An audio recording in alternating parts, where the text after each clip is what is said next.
We have finally arrived at Saturn, a third-ray planet of mind, of law, of time, the illusion of the three realms to some extent, esoterically. Exoterically, methodical, practical. You need to slow down and do it right. There's no shortcuts with Saturn. Temperamentally, it can be someone who's a little dry, maybe a little dull, not necessarily, but sometimes. Certainly someone who can get things done and be thorough and well considered, well thought out. Certainly not rash or impulsive with Saturn in that way. But esoterically, Saturn is the dweller on the threshold. It is that which binds us to the illusion of form. That's the shadow aspect of Capricorn, or Capricorn on the mutable cross. In the tarot, the Capricorn card associated with Saturn is the Devil card, that of bondage to the form of illusion in that sense. So at some point we must all come to a head with Saturn on the path of discipleship. So keep watching to learn more about the ringed planet.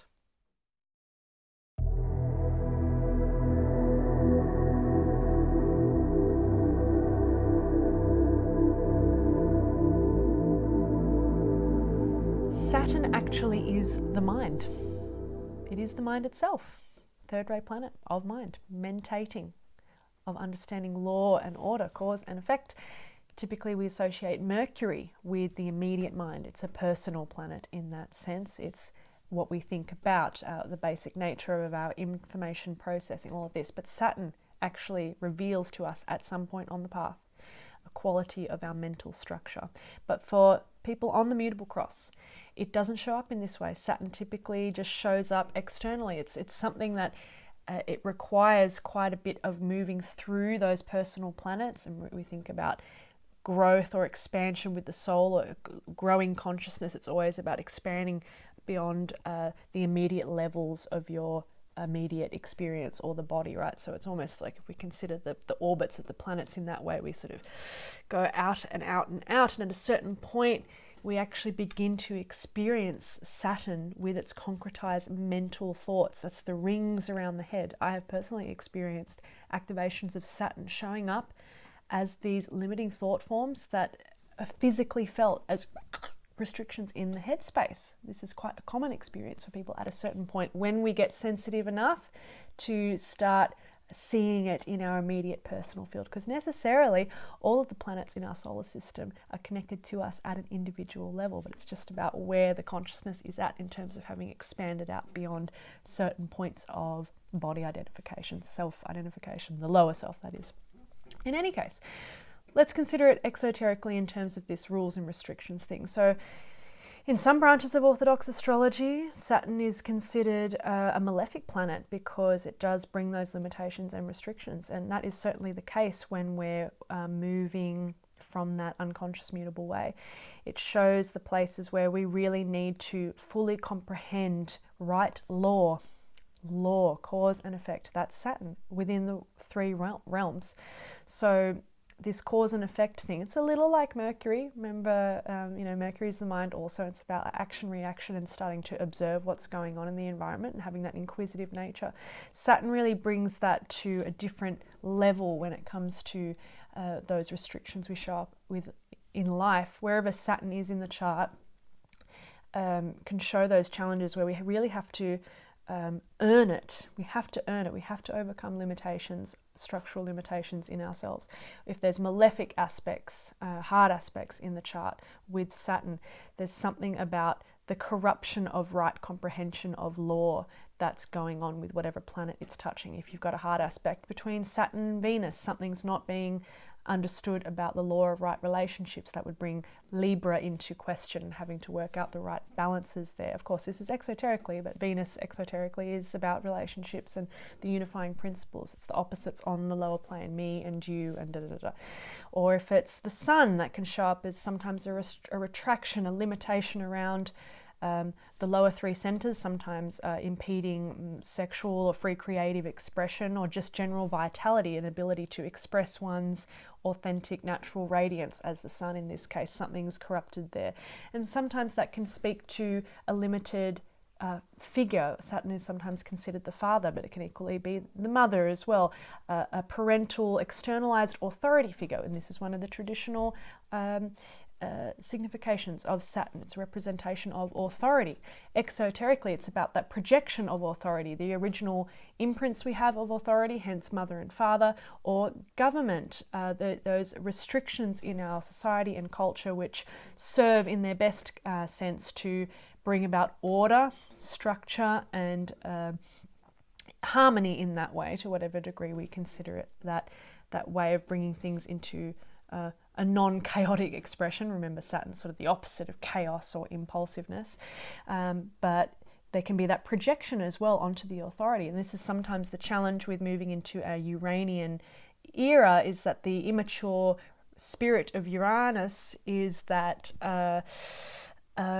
fuck you, Saturn, which can make it more of that adolescent, rebellious planet, which is not necessarily a bad thing in and of itself, and can speak to certain cultural movements that can bring about social change and all of these things. But when we're considering it esoterically and much more intimately, it's about bringing these forces internally and going, where is this authority in my life and in myself, and what do I believe to be true in terms of my crystallized thought forms? And that can be where we make that transition from projecting the Saturnian force out onto the parental figures, onto the rules and laws of the culture, the negative judge which is shaking your finger at you, and bringing it in and going, oh my gosh, this is actually in me. Saturn is in me, and it is therefore the dweller on the threshold. So esoterically, when we come to confront Saturn, it's about and it's a breaking out of the mind. This speaks to occult discipleship in the way that it is mental. At some point we come to this mental problem where the mind has to break out of identification within the lower three realms, and then when it is able to do that, then we get access to Uranus and those as a seventh ray planet, bringing spirit into matter. But Saturn stands there as the dweller on that threshold, so eventually we all come to confront it. And it's not very pleasant. It's almost the other octave up of Mars. We talked about Mars with the astral body and the tests of Scorpio, and this showing us those ways in which we're the unredeemed aspects of this psychic nature. That's Scorpio there, the waters, the Maya, the deception of the form itself. Scorpio ruling humanity at a larger level, and the process of discipleship. Scorpio, the sign of discipleship. So Mars has this dweller quality as well as this elemental emotional aspect. With Saturn, it's slightly different. Yes, it's plugged into the lower three realms, but once again, it's more mental. It kind of impresses us upon this way, whereas the Mars tests can bring up really painful or difficult emotional circumstances. The Saturn thing, we can have an emotional reaction to it, but it's like, it's really like bending out of bars, right? If we think of the rules and regulations versus Uranus, we see the dynamic magician or something, where it's like now we can start to really bend and manipulate, in the best sense of the word, at least esoterically, substance, when we're free of the belief in that which is real and concrete. Saturn, Capricorn. Moving on to the signs that it rules, of course, Capricorn, exoterically, all of the things we just spoke about, identification, densification. Of course, the practical aspect of Saturn is found here too. Capricornians are often able to externalize their goal in some way, shape or form. So in the shadow expression of Capricorn, or that Capricorn Cancer axis upon the mutable cross level, we see a really dense incarnation in that way, where the test of the soul would be to break out of materiality in some way. Interestingly though, Saturn also rules Capricorn esoterically. So at this stage, we're seeing having the breaking out of attachment to materiality. Remember that Capricorn, the moon is in detriment in Capricorn. Moon also having a connection to materiality and substance. So there's something about the waning, the lessening of materiality in Capricorn from the level of the soul. Capricorn is the sign of the initiate, of initiation, climbing the mountaintop, either the personality ambition mountaintop or reaching the spiritual goal there. So Saturn, on this angle, esoterically, is showing us the way in which we can utilize the concrete mental faculties and utilize that density, that the Capricornian has, or that Saturn has in terms of its understanding of the law and order of things, in terms of the material plane existence. We utilize those faculties to bring something into concrete manifestation, which is why Saturn is a planet of manifestation, of structured creativity, when we're bringing the mind into its proper placement, when we're not being dominated by the concrete mind, but the soul is able to fully take over that concrete mind and utilize it for its purposes. That is the chitta, focused mental substance. Concentrate, see the path ahead. Get a little bit of that flavor with the earth as the esoteric ruler of Sagittarius. It's more of that everyday activity and moving into those practical steps, moving the body into its activity. The earth is also a third ray planet. It's the non-sacred planet of the third ray, Saturn, the sacred planet. But there's an obvious relationship there to materiality, practicality, daily steps. Saturn having a slightly more focused mental quality there. So rules Capricorn at those two levels hierarchically. Saturn rules Libra. Saturn rules Libra. This is also the sign where Saturn has its exaltation. So what does this mean here? Libra, the sign of justice, of law and order. Naturally, it has its exaltation here, Saturn, because this is the judicial mind. So we say the supermind is found here. That's Saturn in Libra. So a capacity for true impartiality, a true weighing of the opposites.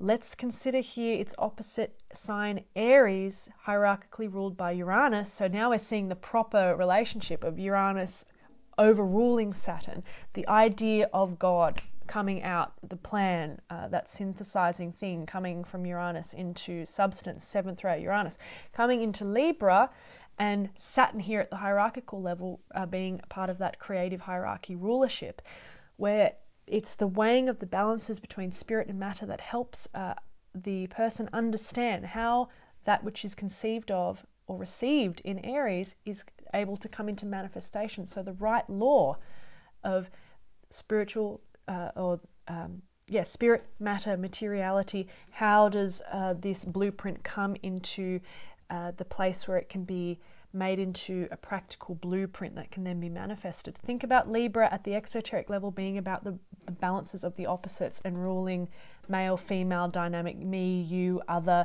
and children in that way. I don't think I mentioned that when we spoke of Libra, but the product of the harmony of the two, right? So Libra is connected to children in that way, and peace and justice and laws protecting children. That's a very Libran piece there. So, but just even that reflection of male, female, child, the two balances coming into play, and then the third product being created, the integrity of that marriage, Aries, Libra, Spirit of God coming into manifestation in Libra, because we don't necessarily consider Libra from the exoteric level a really grounded or earthy sign. It's not earthy, but it certainly is connected to matter and materiality and substance, and the integrity with which we can actualize something within substance, and how do we bring it into incarnation. So if you have a great idea in Aries, but there's something missing in terms of it being actualized with integrity, with consistency, with practicality, we look to Libra. Yes, Aries has to, its intermediary sign of evolution is Capricorn. So we see that once again the connection with Saturn there at both angles. So there's that piece there, but it's Libra where this right comprehension, it's like that mastery of understanding of the opposites, in this case, spirit and matter. So, but once again, Uranus there first, and then Saturn actually serving as the agent of structuring, of actualization, of materialization, as we see with its connection to Capricorn, but hierarchically through Libra, understanding the right law, the balances of the opposites, and how these two come together. There's the marriage thing, exoterically Libra, Venus, two come together at the higher level, spirit and matter, and how something is able to come into proper articulation and start being incarnated into materiality. So there is Saturn there with its exaltation in Libra, as well as it being the hierarchical rulership of Libra there. Coming out of its exaltation, let's consider its detriment and its fall signs. Saturn falls in Aries. There's a little hint here with what we just mentioned with Uranus ruling at that hierarchical level there. So we can even see the logic of that there, where Saturn is somewhat made subservient to the Uranian principle. But let's consider it exoterically. Exoterically, we're looking at Saturn in relationship to Mars. And Mars is, in some sense, almost the antithesis of Saturn. It's impulsive, it's reactive, it's unconsidered, the blind ram, as we've spoken of in Aries. So there's something from the level of the personality where Saturn as the mental principle is somewhat enmeshed or caught up with Aries, and not Aries, but the Marsian aspect in Aries. So this could be impulsive mind, or a mind that's unable to comprehend whereas in the opposite sign Libra, balance and patience is achieved, because Aries can be impatient as part of that the exoteric flow-on effect of the complete freedom of spirit of, that's Uranus, Mercury, then Mars. So it's like, I want it done now from the Marsian level, and Saturn is exactly that, which brings this, no, you have to take your time and do it properly and methodically. So there's something about the way in which that relationship is slightly corrupted when we have Saturn in Aries, whether the mind's impulsive or reactive, or there's some difficulty in bringing the mental principle or the structuring principle into a sense of order and being carefully thought out here. So there's something like that going on with the fall of Saturn in Aries, Saturn being the lord of karma, falling into incarnation, into that first blind ram place with Mars in Aries. Esoterically, it can be a great position, because we always want to consider, when we're looking at the fall, detriment, blah, blah, blah, you consider the planet with the different planetary rulers of the sign in question, okay? So with Saturn, we consider then Mercury, esoteric ruler of Aries. Now we see Ray 3, Ray 4, intuition, the intuitive Buddhic aspect, communications between soul and personality with Mercury, and then Saturn with the ability to concretize and structure the chitta, the mental plane substance. So esoterically, actually quite a nice pairing. I believe Alice Bailey actually had Saturn in Aries, and she had a very, she produced a lot of material, and she had that capacity for concentration and the connection into those, different blueprints and archetypes from the upper plane. So that's a good example there. Okay, so that's the fall. Detriment. Saturn has its detriment in the sign Cancer. Okay, that's the opposite to Capricorn. Cancer being the gate into incarnation. So a little bit of a similar thing in Aries, where there's the falling into incarnation with the impulsiveness of Mars. Cancer is said to be that place where we really enter incarnation for the first time. There's the will to incarnate in Aries, and then actually coming into form for the first time in Cancer. So the shadow of Cancer is that blind identification with form, and the moon piece there. Think of the connection that moon has to Capricorn, where it has its detriment there, and so there's this reversal happening here. So with that, the blindness in Cancer is really about that sensitivity and the connection into that inner psychic realm, but from an undifferentiated place. So with Saturn in Cancer, I've seen a few people with this placement, they can have a really hard time to the degree that they're not being able to move with consciousness in their life. There's really this quite heavy reactivity to emotionality in a way that densifies the emotional quality of the person in that blind way. The capacity for responsibility, which is a Saturnian theme. So right law and order, when you understand something properly, then you can bring it into law and order and justice and act accordingly. That capacity is really thwarted, at least from the personality and exoteric level, when Saturn is in Cancer. And the externalized consequences of moving out of that blind self-identification, the blind emotional reactivity for the Saturnian Saturn in Cancer person can be quite harsh. That is the imprisoning aspect of Cancer in its way of if Cancer is the place where we build the lighted house, that's really the building of the personality structure so that it can receive the solar principle and be a benefic. That's the mother principle there in Cancer. So we're bringing the form into this kind of psychological balance and calmness. There's the Neptunian hint there as the esoteric ruler of Cancer. So when you've got Saturn there, and there's no consciousness, it's purely mutable level reactivity and an uncalm place to whatever degree Cancer represents all of the past karmic patterns and all of the difficulties there.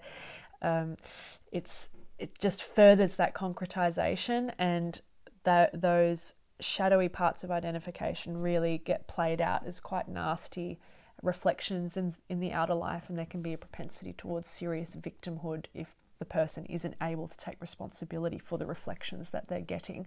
The way in which Saturn is trying to just like look at what's going on here, but because it's so emotionally sensitive and reactive, it just makes that piece of responsibility quite difficult, at least from the exoteric point of view.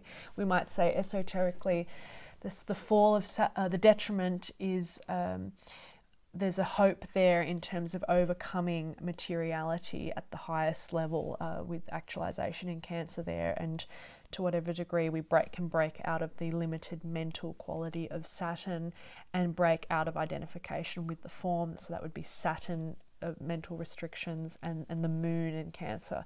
Then there would be something about the capacity to give way for Neptune there. But yeah, exoterically quite a difficult placement for Saturn. Saturn is a very important planet for disciples, specifically accepted disciples, but likely advanced aspirants as well.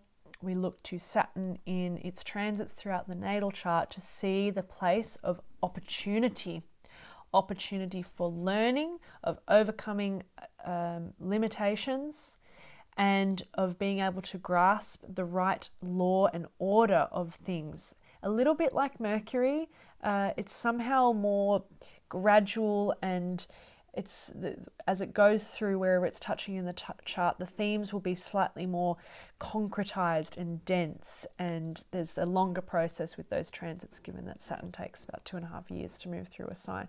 So always opportunity for learning, and if we can really be on the side of taking responsibility and bringing that third ray quality of contemplation, we think again of Libra as Saturn has its affinity there.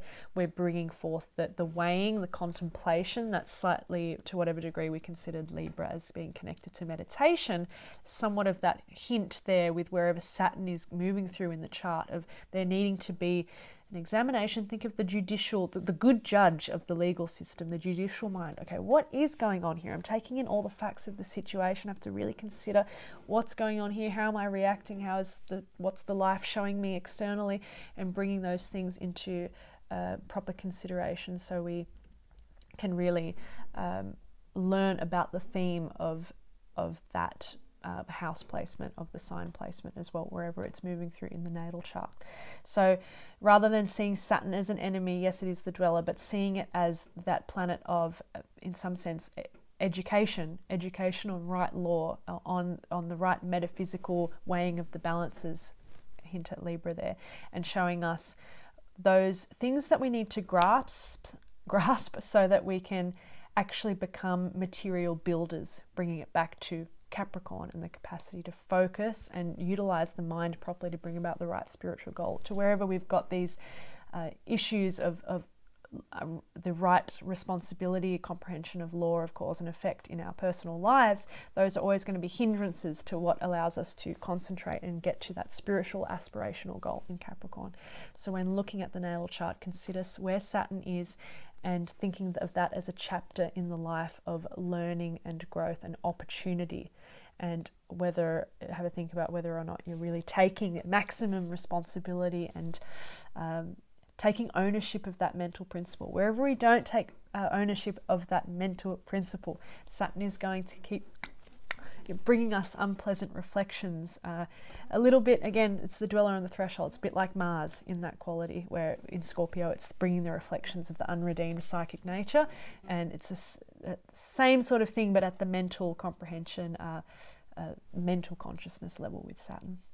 So in summary, responsibility, opportunity for learning, steady, measured contemplation, reflection, consideration, these third ray qualities, Libran qualities to some extent, and the right application of concentration and focus.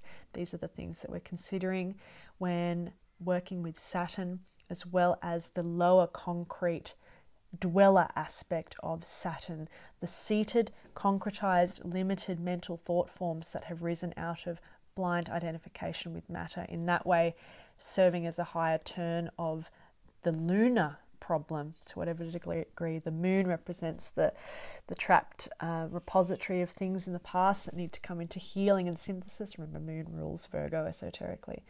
And then a little bit like Mars too, the battling between the unredeemed psychic nature. Moon falls in Scorpio. Moon has its detriment in Cancer. So we're seeing the pairings here. Moon, Mars, what was the other one? Yeah, Moon, Mars, Saturn, Capricorn, Scorpio, densification, overcoming those limitations, all of the different angles that it shows up there. But with Saturn, the mental aspect, those thought forms which rise out of the belief in materiality. Oh, the real world, the concrete world is real, and I know it is. However, those rigidity, those fake laws, right, trapping the mind and crystallizing the thought energy in that way. And you may even experience at some point trying to break out of those, or really putting pressure on those limited crystallized thought forms, actual headaches or something like that. And in its best possible effect, when Saturn is really able to break free, when we're able to break free of Saturn, we move on to the cardinal cross at that point, where Saturn cannot follow men, and we're able to bring in Uranus at that stage. But at this level, Saturn is now a pure building, practical, concentrative function of the higher mind.